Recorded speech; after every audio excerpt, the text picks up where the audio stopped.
नमस्कार साथियों, आप सभी का वैभव हिस्ट्री पॉइंट में स्वागत है। आज की इस वीडियो में पर्यावरण अध्ययन से संबंधित क्वेश्चनों को सॉल्व करेंगे जो आने वाली परीक्षा यूपी टेट के लिए महत्वपूर्ण है। क्वेश्चन नंबर 1, निम्न में से कौन वायु प्रदूषण का उदाहरण है? धुआं और कुहासा, वाहनों से निकलने वाली गैस, जलती हुई लकड़ी या चारकोल से निकली गैस, उपयुक्त सभी। वायु प्रदूषण का दिए गए विकल्पों में से तीनों एग्जाम्पल हैं, इसलिए विकल्प नंबर डी सही है।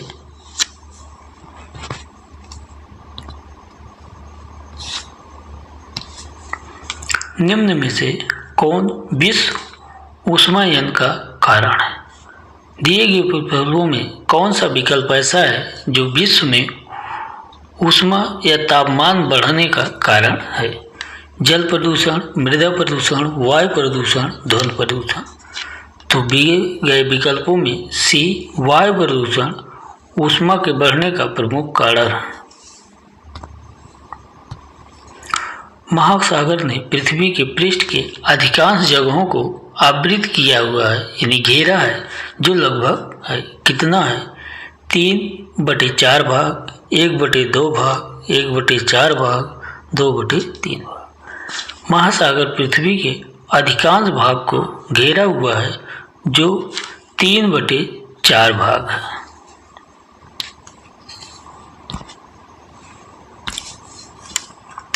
भारत तथा दूसरे देशों में प्रदूषण को रोकने के लिए बनाए गए नियम डैश डैश का प्रयोग रोकता है।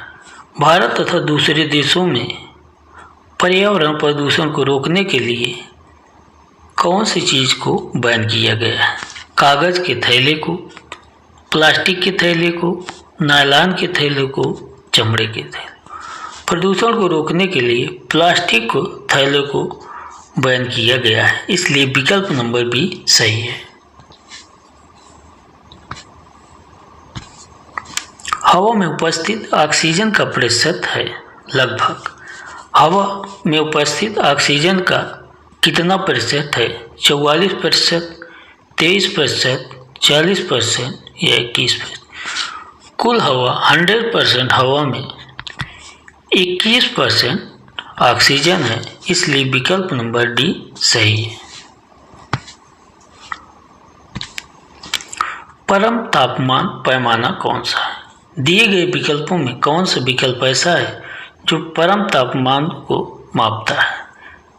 सेल्सियस, फ़ारेनहाइट, केल्विन, ये सभी।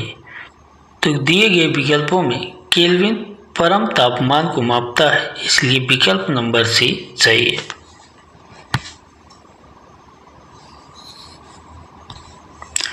प्रकाश संश्लेषण संपादित होता है सभी पौधों द्वारा, सभी जंतुओं एवं पौधों द्वारा, सभी हरे पौधों द्वारा, वस्तुओं द्वारा।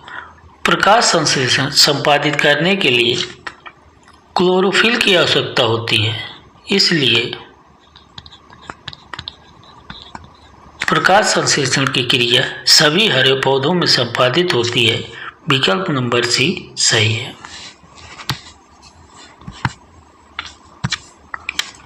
निम्न में से कौन सी अंतर्राष्ट्रीय संस्था पूरे विश्व में पर्यावरण सुरक्षा की देखभाल करती है? WWF, WHO, PETA या यूएन? अंतर्राष्ट्रीय संस्था यूएन है जो पर्यावरण सुरक्षा की देखभाल करती है, इसलिए विकल्प नंबर डी सही है। कीटनाशक के अत्यधिक इस्तेमाल से क्या होता है? वायु प्रदूषण, ध्वनि प्रदूषण, जल प्रदूषण, ये सभी।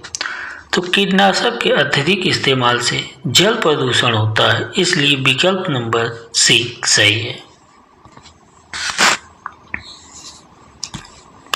निम्न में से कौन पर्यावरण के लिए हानिकारक है? दिए गए विकल्पों में कौन सा ऐसा कारक है जो पर्यावरण के लिए हानिकारक है?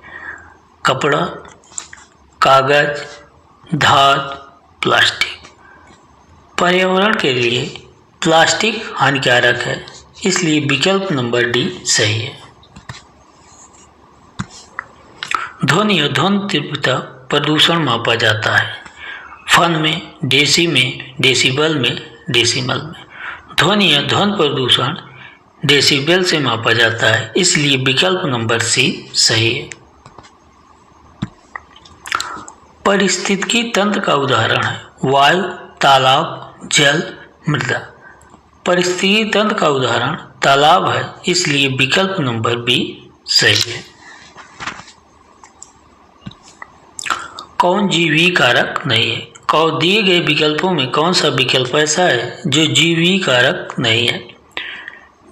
पेड़ पौधे, बी जंतु, सी सूक्ष्म जीव, डी प्रस्तर।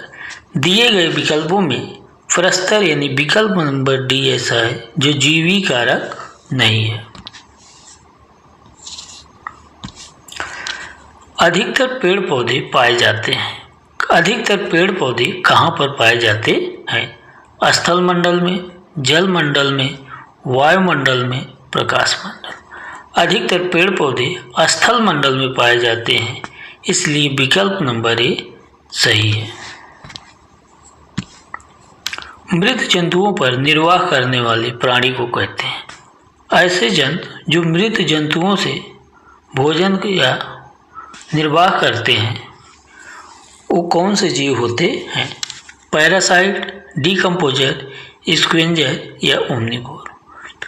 ऐसे जंतु जो मृत जंतुओं पर अपने जीवन का निर्वाह करते हैं वह स्क्वेंजर कहलाते हैं, अर्थात विकल्प नंबर सी सही है। आज के लिए इतना। वीडियो अच्छी लगी हो तो लाइक करें, चैनल को सब्सक्राइब करें। धन्यवाद।